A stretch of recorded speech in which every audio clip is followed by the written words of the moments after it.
Ikakagulat nga ng sobra ni Doc Robert ang ebidensyang dadating sa kanila dahil magkakaroon na nga ng kasagutan kung sino ang taong tumulak sa ama niyang si Don Pepe sa bangin. Dito nga ay mapapasa kamay na ng mga pulis ang video recording ng nangyaring aksidente kay Don Pepe, kaya naman ay agad nga nila itong ipapakita kay Doc Robert.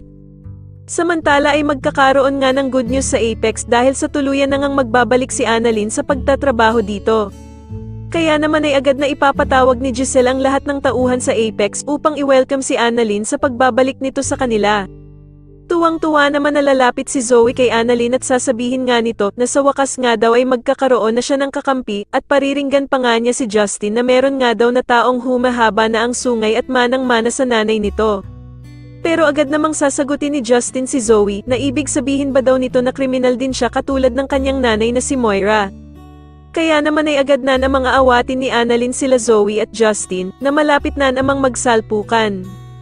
Sa kabilang banda naman ay ikakagulat nga ni Doc Carlos ang biglaang pagpunta ng ex-wife niyang si Irene Benitez sa Eastridge, kaya naman ay agad niya itong tatanungin kung ano daw ang ginagawa nito dito. Pero mukhang may binabalak lang talaga si Irene sa kanya at dito nga ay sasagutin lamang siya nito na gusto lang naman daw niyang magpagamot ng sakit niya dito sa Eastridge. Samantala ay meron na naman ngang bagong pasyente na dadalhin sa Apex at bagong makikilala ni Annalyn at eto nga ay si Carla na magpapa-opera sa kanya ng kakaiba nitong sakit.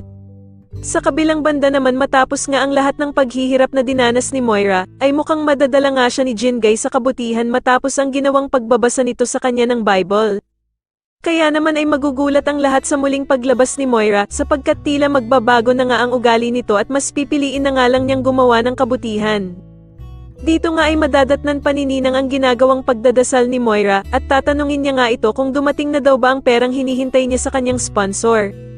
Subalit ikakabigla naman nila ang isasagot ni Moira dahil sa hindi na nga daw siya gaganti sa kanila dahil sa nagbago na nga daw siya at hindi na siya gagawa ng masama. Sa tingin niyo totoo na nga kayang naging mabait na itong si Moira at dapat na nga ba talaga siyang magbago na ng tuluyan? Mas lalo na nga talagang nagiging exciting ang mga susunod na kaganapan kaya naman ay mas lalo pa nating abangan ang mas lalong gumigandang abot kamay na pangarap. Maraming salamat po sa inyong panonood at sana po ay mas subscribe niyo ako. Maraming salamat po.